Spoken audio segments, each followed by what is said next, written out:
ઈસુની જય. આજનો આ સુંદર દિવસ પ્રભુએ આપણા જીવનમાં આપ્યો છે. આપણે પ્રભુનો પુષ્કળ આભાર માનીએ અને અત્યાર સુધીમાં પ્રભુએ આપણી ઉપર જે ઉપકારો કર્યા છે એમના માટે પણ પ્રભુનો પુષ્કળ આભાર માનીએ. આજનો સુંદર દિવસ છે. આ દિવસે આપણે જ્યારે સવારના પરમાં પ્રભુની આરાધના માટે આવ્યા છીએ, એમના વચન સાંભળવા માટે આવ્યા છીએ, ત્યારે પ્રભુને માંગીએ કે પ્રભુ અમારું મન, અમારું હૃદય અને શરીર એને તમે પાવન કરો અને તમારી મરજી પ્રમાણે અમે જીવીએ એવી કૃપા કરો. બોલો, આપણે એક વિષય ઘણા વખતથી ચલાવીએ છીએ અને વિષયનું નામ છે મન એક યુદ્ધ ભૂમિ. અને એમાં આપણે અલગ અલગ વિષયો લઈએ છીએ. થોડા વખતથી આપણે એક લઈએ છીએ કે પ્રભુની કૃપાથી હકારાત્મક વલણ કેળવીએ. અને એમાં ગઈકાલે આપણે જે જોયું હતું કે રોમનનો 8મો અધ્યાય અને 28મી કડી પ્રમાણે કે બધું સારું તો થતું નથી, પણ બધી બાબતોમાં પ્રભુ કંઈક સારું કરનાર છે. બધું તો સારું નથી, પણ એ બધી બાબતોમાં પ્રભુ કંઈક સારું કરનાર છે.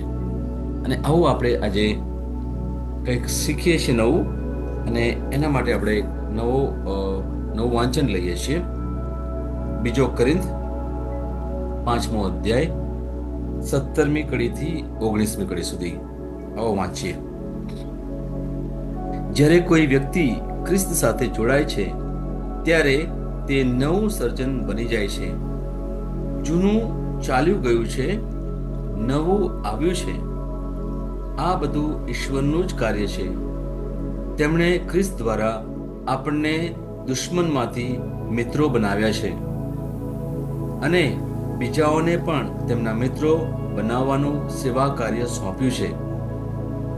ઈશ્વર સર્વ માણસોને ખ્રિસ્તની મારફતે પોતાના મિત્રો બનાવે છે. એ જ અમારો સંદેશ છે. માણસોએ કરેલા પાપોની ઈશ્વરે તેમની વિરુદ્ધમાં નોંધ રાખી નહીં, પણ તે કેવી રીતે તેમને તેમના મિત્રો બનાવે છે તે અંગેનો સંદેશો તેમણે અમને આપેલો છે. આ પ્રભુની વાણી છે, તે આપણો આધાર છે. વચન બહુ સુંદર વાત કરે છે. જ્યારે કોઈ વ્યક્તિ ખ્રિસ્ત સાથે જોડાય છે ત્યારે તેનું નવું સર્જન થાય છે. નવું સર્જન એટલે જૂનું ચાલ્યું ગયું છે અને નવું આવ્યું છે. Praise the lord.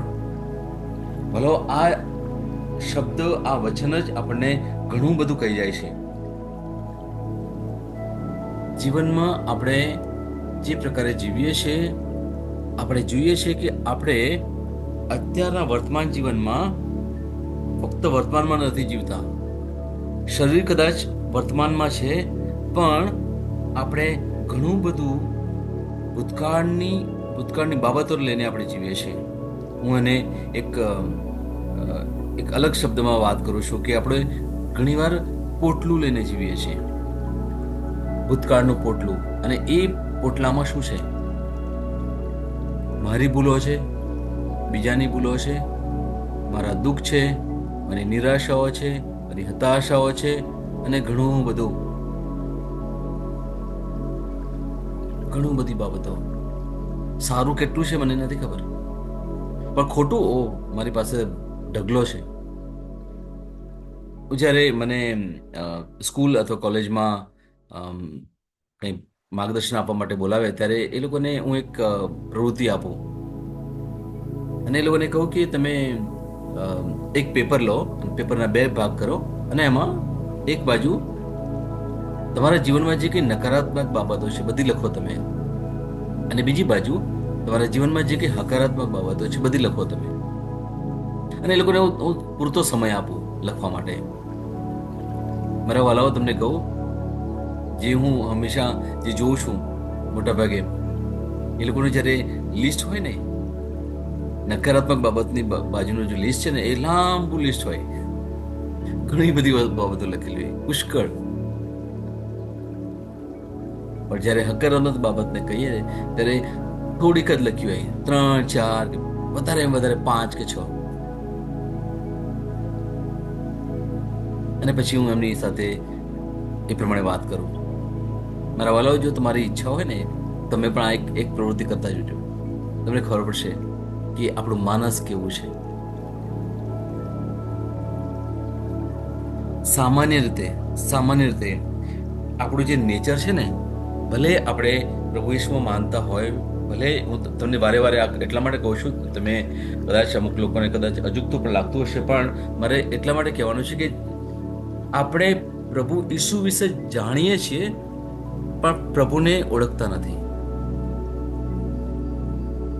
આ બે બાબતો અલગ છે, વાલાઓ, સમજજો. આપણે પ્રભુ વિશે જાણીએ છીએ પણ પ્રભુ ઈસુને જાણતા નથી.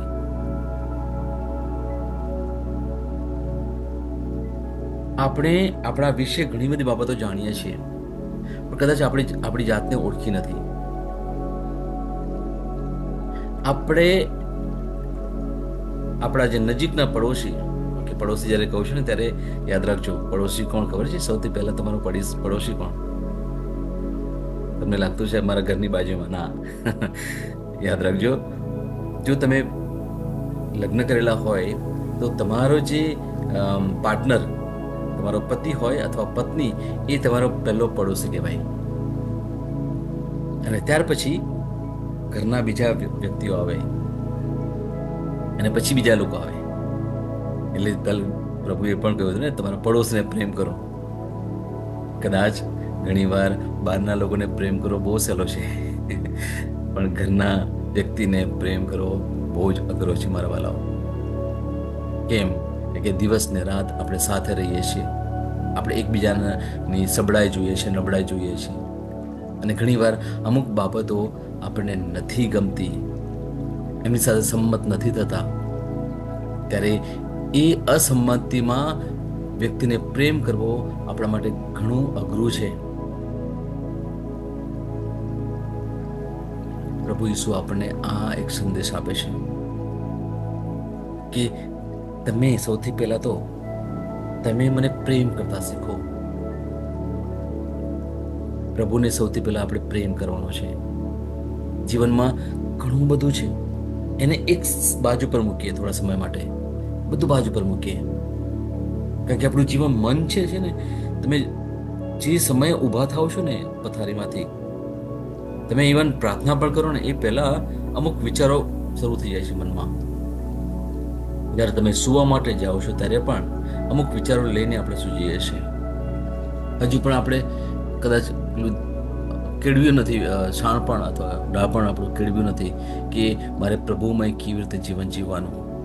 ઘણું બધું કરીએ છીએ. એટલા માટે હું તમને વારે કહું છું, આપણે ઘણી પ્રાર્થનાઓ કરીએ, ઘણી ચર્ચ, રોજને રોજ જીવન ચર્ચમાં પણ જતા હોઈએ, સારા કાર્યો પણ કરતા હોઈએ, પણ મારા વાલાઓ, જ્યાં સુધી આપણે મનને કાબૂમાં ના લીધું, જ્યાં સુધી આપણે આ વચનોને સમજ્યા નહીં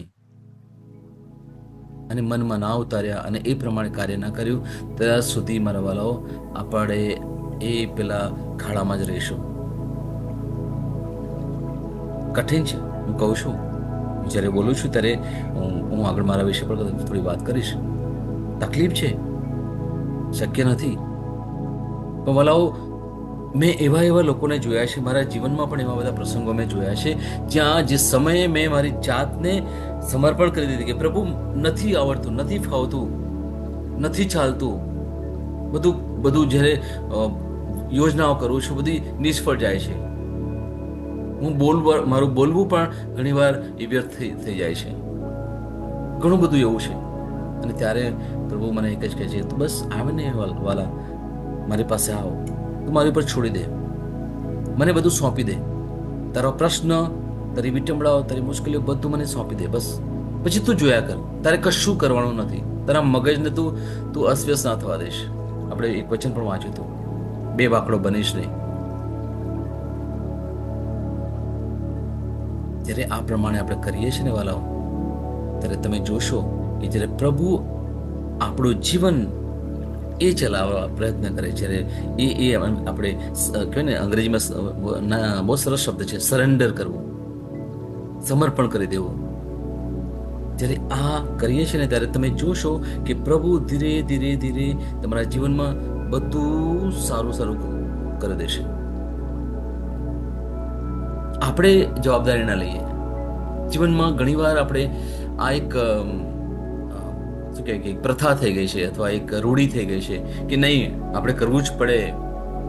હું ના નથી કહેતો, મહેનત તો આપણે કરવાની છે. એવું નથી કે તમે બસ પથારીમાં જ સૂઈ રહેવાનો. એમાં ભાવાર્થ નથી. આપણે મહેનત કરવાની છે, પણ મહેનત સુધી મહેનત કરો બસ. પછી બાકીનું બધું છોડી દો. હું કાર્ય કરું, પછી એનું પરિણામ પ્રભુ તમે આપો.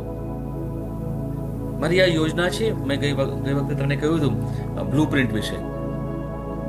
એક નકશો આપણે બનાવીએ છીએ. ધારો કે એક ઘરનો નકશો બનાવીએ છીએ. એ ખાલી આપણે નકશો બનાવ્યો છે. આપણા પ્રમાણે એ નકશો એકદમ યોગ્ય છે, પરફેક્ટ છે. પણ એ નકશો પણ લઈને પ્રભુને આગે કે પ્રભુ આ મેં બનાવ્યું છે, આમાં કઈ સુધારો વધારો કરવાનો છે કે કેમ? નહીં તો શું થાય, ઘણી વાર આજે હું આ નકશાની વાત કરું છું ને ત્યારે એ તમે જીવનના સંદર્ભમાં જોજો, તમારા સંબંધોના સંદર્ભમાં જોજો, તમારી યોજનાઓના સંદર્ભમાં જોજો. આપણે એક નકશો બનાવીએ છીએ અને બ્લુ પ્રિન્ટ આપણે જે કહીએ છીએ, ઘણી વાર આપણને પરફેક્ટ લાગતું હોય, સંપૂર્ણ લાગતું હોય, એકદમ વ્યવસ્થિત લાગતું હોય. પણ જ્યારે પ્રભુને આપણે કહીએ ને ત્યારે પ્રભુ કહે છે કે બેટા આમાં સુધારો વધારો કરવાનો છે. આ જે થોડું માપ છે ને એ થોડું અસ્વસ્થ છે. આ ઊંચાઈ છે, આ લંબાઈ છે. ઓકે, હવે હું તમને ટેકનિકલી વાત કરું છું, પણ એને તમે જીવનના સંદર્ભમાં જોજો તો તમને ખબર પડશે. ત્યારે પ્રભુને જ્યારે આપણે આપણી યોજના પણ બધી આપી દઈએ છીએ ને, પ્રભુ મેં તો યોજના કરી છે, પણ હવે હું તમને સોંપું છું, તમે શું વિચારો છો, તમે શું કરો છો?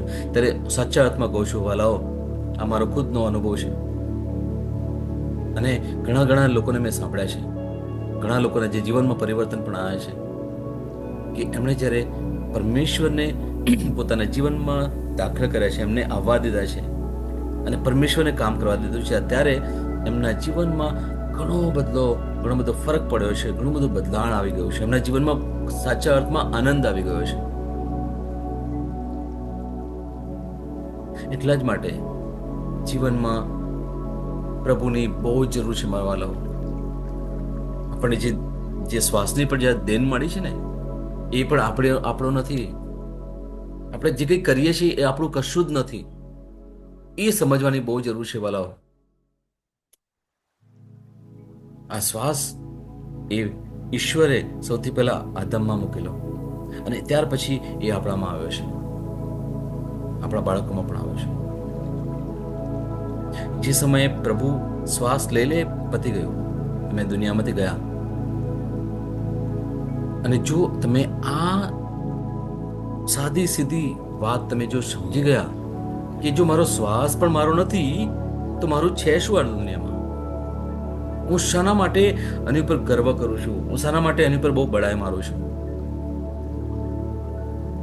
હું જે કંઈ જોઈ રહ્યો છું, જે કંઈ અનુભવી રહ્યો છે એ કશું જ મારું નથી. મારા બાળકો પણ મારા નથી,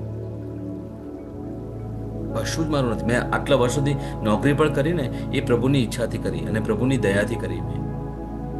હું આટલું કદાચ કમાયો પણ જે કંઈ મેં જીવનમાં કર્યું એ પ્રભુની શક્તિથી, પ્રભુની દયાથી, પ્રભુના આશીર્વાદથી મેં કર્યું.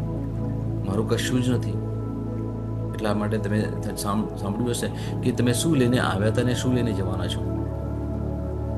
એના વિશે તમને આગળ બહુ સુંદર વાત પણ કરીશ, પણ અત્યારે તમને એક નાનું એના વિશે થોડીક વાત કરું કે આપણે કશું જ લઈને આવ્યા નથી, પણ કંઈક તો લઈને જવાના છીએ. યાદ રાખજો, કંઈક તો લઈને જવાના છે. અને જે આપણે જોઈ નથી શકતા એવું કંઈક લઈને જવાના છે. અને આપણા વચનમાં જો તમે વ્યવસ્થિત સાંભળ્યું હોય તો હું તમને ફરીથી એ સંભળાવું. ખ્રિસ્ત દ્વારા આપણને દુશ્મનોમાંથી મિત્રો બનાવ્યા છે અને બીજાઓને પણ તેમના મિત્રો બનાવવાનું સેવા કાર્ય સોંપ્યું છે. ઈસુની જય. આપણે ફક્ત અને ફક્ત આપણો ઉદ્ધાર થાય એવું જ જોવાનું નથી. પ્રભુએ શું કહ્યું છે? મેં તમારો ઉદ્ધાર કર્યો, હવે તમે બીજા લોકોનો પણ ઉદ્ધાર કરો,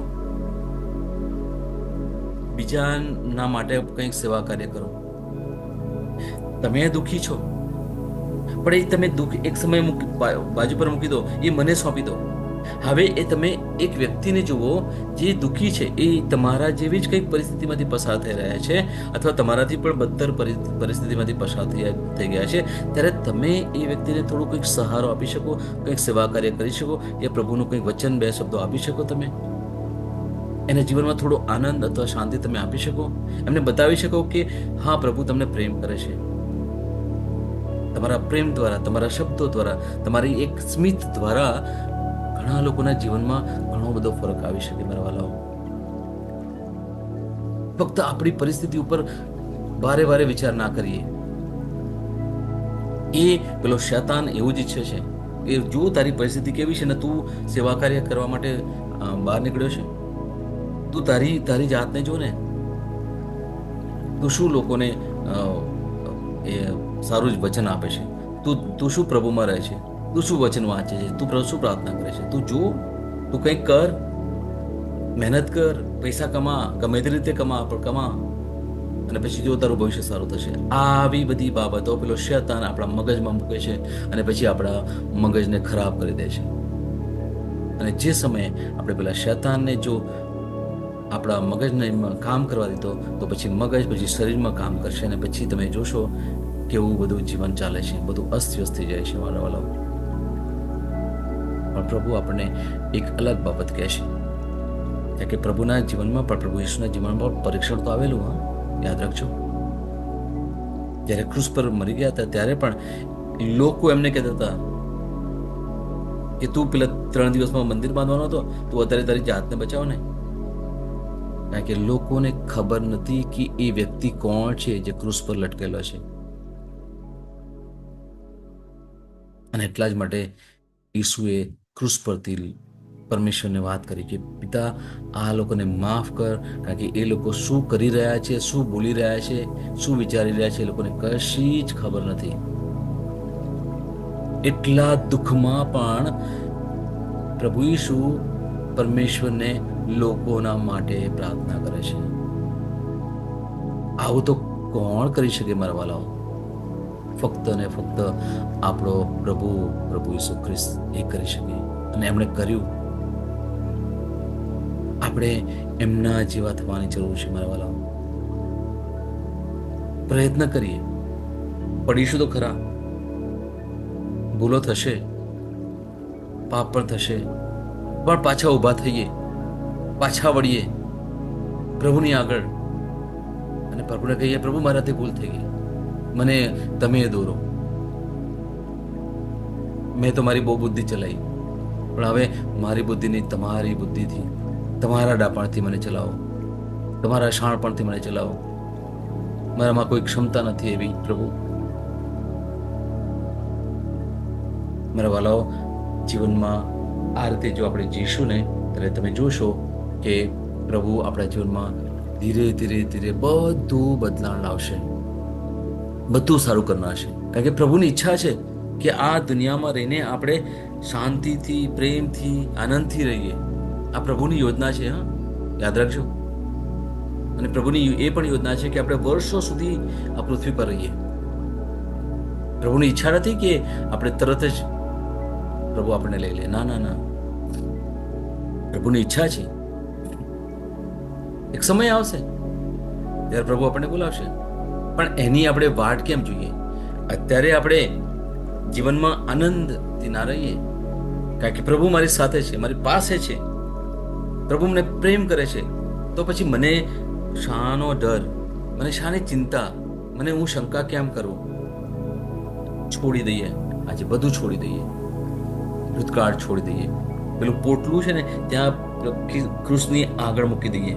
આઈ થિંક એક બાઇબલમાં મેં એક ફોટો પણ ક્યાંક જોયો હતો, એવો કંઈક, કે ક્રૂસની આગળ તમે તમારું ભૂતકાળ મૂકી દો, અને હવે આજથી નવું શરૂ કરીએ, કંઈક નવું શરૂ કરીએ, અને એ પ્રભુની સાથે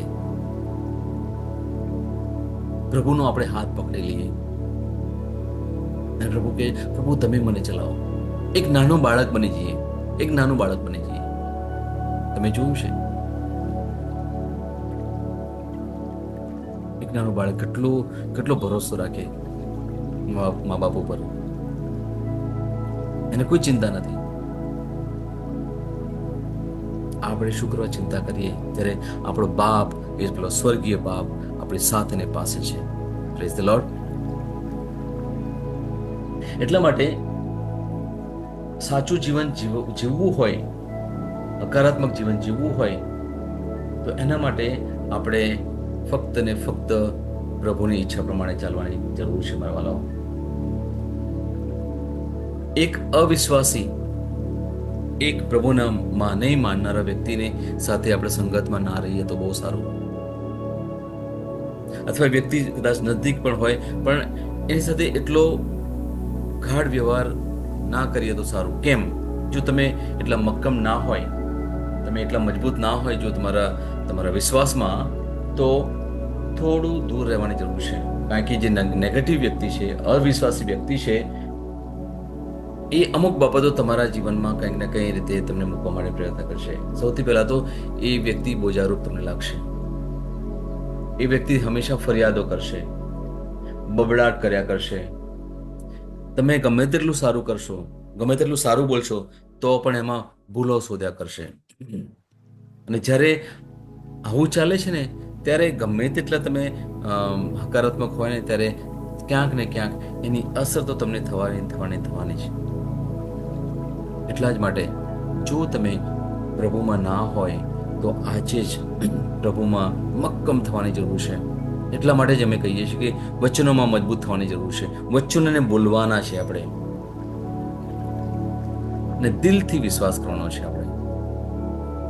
અને ત્રીજી બાબત, જે પણ વ્યક્તિ હોય જેને આપણે ખરેખર પ્રેમ કરતા હોય પણ એના શબ્દો કદાચ તમને ના ગમતા હોય, એના કાર્યો તમને ના ગમતા હોય, તો એવી વ્યક્તિઓ માટે તમારે પ્રાર્થના કરવાની છે અને પ્રેમ બતાવવાનો છે. ઘરમાં કોઈની સલાહ કદાચ તમે ના આપી શકો, પણ શું એ વ્યક્તિને તમે પ્રેમ કરી શકો? કારણ કે વાલાઓ, તમે યાદ રાખજો એક બાબત, હું પણ પાપી, મેં પણ ભૂલો કરી. શું પ્રભુ ઈશુએ આપણને છોડી દીધા? પરમેશ્વરે આપણને પ્રેમ કરવાનું ભૂલી ગયા? ક્યારેય નહીં. જો પરમેશ્વર આપણે ખબર છે આપણે કેવા છીએ અને છતાં પણ પ્રભુ આપણને પ્રેમ કરતા હોય તો પછી હું કોણ બીજાને ધિક્કારનારો? હું કોણ બીજાને વિરોધ કરનારો? આપણે ફક્ત પ્રેમ કરવાનો છે વાલાઓ. પ્રેમથી જ આપણે બીજાને જીતી શકીએ. આપણા બળથી નહીં, આપણી બુદ્ધિથી નહીં. જીવનમાં તમને લોકો મળશે બળ અને બુદ્ધિથી કામ કરનારા, પણ મારા વાલાઓ, જો તમે પ્રાર્થનામય હોય, જો પ્રભુમય તમે જીવન જીવવું હોય તો આપણે ફક્ત ને ફક્ત જે ઈશ્વરે આપણને પ્રેમ કર્યો છે એવો જ પ્રેમ આપણે આપણા કુટુંબીજનોને આપવાનો છે, આપણા આડોશી પાડોશીને આપવાનો છે, આપણા સમાજમાં આપવાનો છે વાલાઓ. અને ખાસ કરીને જે લોકો નબળા લોકો છે એ લોકોને આપણે વધારે પ્રેમ કરીએ, એમનાથી દૂર ના ભાગીએ. મેં તમને વાત કરી કે જે અવિશ્વાસી છે એની વાતોમાં આવવાનું નથી, પણ એમને પ્રેમ તો કરી શકાય. આ જ પ્રભુનો સંદેશ છે. વાલાઓ, યાદ રાખજો, પ્રભુ આપણને ફક્ત ને ફક્ત પ્રેમ કરવાનો કહે છે. એટલે સુધી કહ્યું છે ને કે તમારા દુશ્મનને પણ પ્રેમ કરો. જે મિત્રને પ્રેમ કરે એનાથી તો તમને એનાથી શું ફાયદો? કારણ કે તમને સામેથી પ્રેમ મળે છે તો તમે પ્રેમ કરો છો. પણ એક એવી વ્યક્તિ છે જે તમને દુશ્મન જેવી લાગતી હોય, એ વ્યક્તિને તમારે પ્રેમ કરવાનો હોય તો કઠિન છે. આજ તો પ્રભુનું વચન છે, આજ તો પ્રભુનો રસ્તો છે. એટલા માટે કહે છે કે પ્રભુનો રસ્તો સાંકડો છે. મુશ્કેલીઓમાં પણ આનંદ માણવાનો એ પ્રભુનો રસ્તો સાંકડો છે. જે ના ગમતું હોય ને એ ખરેખર સાચું હોય, ઓકે, બે બાબતો મારે તમને કહેવી છે અહીંયા. એક છે સારું અને એક છે સત્ય. આપણે કદાચ સારું ના કરીએ પણ આપણે જે સત્ય છે એ કરીએ. જો તમે કદાચ સમજી શક્યા તો ઠીક છે, નહીં હોય તો આપણે એની પર થોડો આપણે ફરીથી એકવાર એના વિશે વાત કરીશ.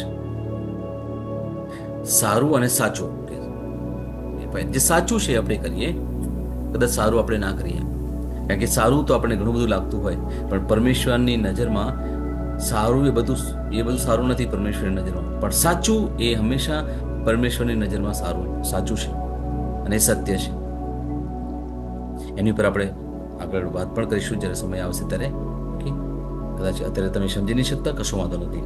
પણ યાદ રાખીએ કે જે મુક્તિનો માર્ગ, જેને આપણે એની આગળ વધવું હોય તો આપણા જે પ્રશ્નો છે એની વચ્ચે પણ આપણે આનંદથી જીવીએ, એમાં કોઈ બહાના ના બતાવીએ, કોઈ નકારાત્મક બાબતને આપણે ગણીએ નહીં. પણ યાદ રાખવાનું છે કે ખ્રિસ્તી તરીકે આપણે બાઇબલને આધારે એક નવા વ્યક્તિ છીએ અને આપણું પ્રભુ ઈસુમાં નવ સર્જન થયું છે. Praise the lord.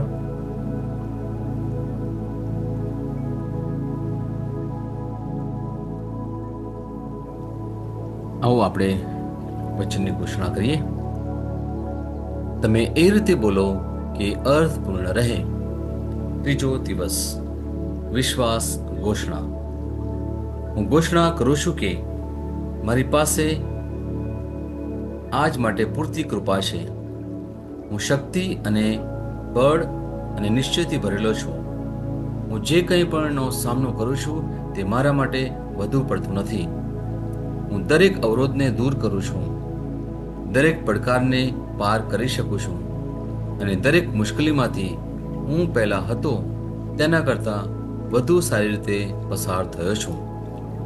આ મારી ઘોષણા છે.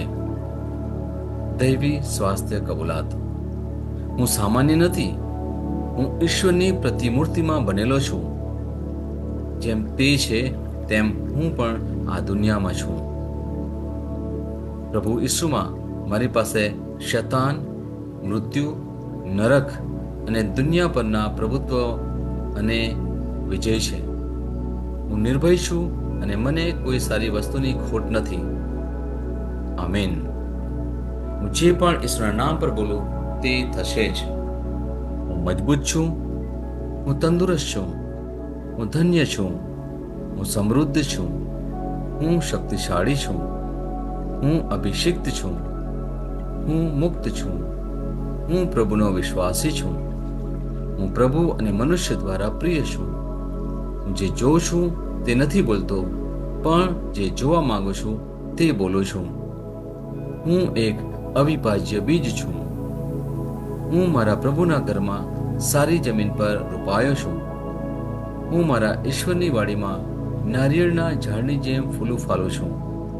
હું ખરા સમયમાં મબલક પાક આપું છું. હું પ્રભુમાં તાજા લીલા વૃક્ષો જેવો છું. હું વૃદ્ધાવસ્થામાં પણ ફળદારક રહીશ. મારા પાન કદી નહીં કરમાય. હું જે પણ પ્રભુ ઈસુના નામમાં કામ કરીશ તેમાં સફળ થઈશ. ઈસુના નામમાં વસ્તુઓ હંમેશા મારા માટે કામ કરી રહી છે. હું ખ્રિસ્ત ઈસુમાં દરેક આત્મિક આશીર્વાદ મેળવનાર છું. હું મારા મનને ખ્રિસ્તના મન જેવું સંપૂર્ણ થવાનું કહું છું અને તેને નિર્દેશ આપું છું કે તે પ્રભુના વચનો દ્વારા ચાલે. હું મારા રજ્જુ અને ચેતાને જીવનની વાત કરું છું. હું મારા સ્નાયુઓ અને અસ્થિબંધન માટે તાકાત બોલું છું. હું મારા હૃદય સાથે જીવન શક્તિની વાત કરું છું. હું સામાન્ય શ્વાસની પ્રક્રિયા જાળવવા માટે મારા ફેફસા અને પેશીઓ સાથે વાત કરું છું. હું મારી કિડની, યકૃત અને સ્વાદુપિંડને સંપૂર્ણ સ્વાસ્થ્ય અર્પું છું. મારા લોહીના દરેક કોષમાં જીવન છે. મારા હાડકાં સાદા અને નાજુક અસ્થિઓ ગોઠવાયેલા, મજબૂત અને મક્કમ છે. મારી આંગળીઓ ઉત્તમ રીતે કાર્ય કરે છે. મારી આંખોનું તેજ સારું છે. મારા કાન શ્રેષ્ઠ રીતે કાર્ય કરે છે. મારી ત્વચા નવા જન્મેલા બાળક અને ઈશ્વરની સુંદરતા જેવી મુલાયમ અને તંદુરસ્ત છે. મારા વાળના મૂળ સજ્જડ છે. હું મારા વાળને મજબૂત રહેવાનો આદેશ આપું છું અને જ્યાં વૃદ્ધિની જરૂર હોય ત્યાં હું વાળ ઉગવાનું કહું છું. મારા દાંત, અવાળા, જડબા, રક્તવાહિની બધું જ સ્વસ્થ, મજબૂત અને સંપૂર્ણ છે. મારા બધા હોર્મોન્સ અને ન્યુરોકેમિકલ ટ્રાન્સમીટર એકબીજા સાથે સંપૂર્ણ સુમેળમાં છે અને તેમના કાર્યોને સામાન્ય રીતે ચલાવી રહ્યા છે. મારું પાચન તંત્ર તંદુરસ્ત છે, તમામ ખોરાકને પચાવવા સક્ષમ છે. હું ખ્રિસ્તની આજ્ઞા પાલનમાં તમામ પ્રકારના વ્યસનો, માદક દ્રવ્યો, ખાવું પીવું, ટેકનોલોજી, મીડિયા, વિલંબ, ગપશપ, આળસ, અતિશય ઊંઘ, સુસ્તી, અનિવાર્ય ખરીદી અને દરેક પ્રકારનો અતિશય વપરાશ તમામને કાબૂમાં લઉં છું. જેમ ઈસુ છે તેવો જ હું છું. મારી પ્રજનન પ્રણાલી પૂરતી માત્રામાં અને સારી ગતિશીલતા દ્વારા શુક્રાણુનું ઉત્પાદન અને જમા કરી રહી છે. બહેનો માટે મારી પ્રજનન પ્રણાલી સમયસર ઈંડાકોષો ઉત્પન્ન કરે છે તથા જન્મ સુધી ગર્ભનું રક્ષણ અને પોષણ કરે છે. મારા અંગની દરેક પેશીઓ સંપૂર્ણ રીતે કાર્ય કરે છે અને હું મારા શરીરમાં કોઈ પણ ખામી કે ખોડખાપણને નકારું છું. મારી સંપૂર્ણ માનવ શરીર રચના અને શરીર વિજ્ઞાન ખ્રિસ્ત ઈસુમાં પૂર્ણ થયેલ છે. ઈસુના નામે હાલેલુયા, આમેન. ઈશ્વર પિતા મને પ્રેમ કરે છે, હું જાણું છું. ઈશ્વર પુત્ર મને પ્રેમ કરે છે, હું જાણું છું. ઈશ્વર આત્મા મને પ્રેમ કરે છે, હું જાણું છું. ઈસુની જય. ઈસુની જય. Hallelujah, hallelujah, hallelujah, hallelujah, hallelujah.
પરમેશ્વરની જય હો.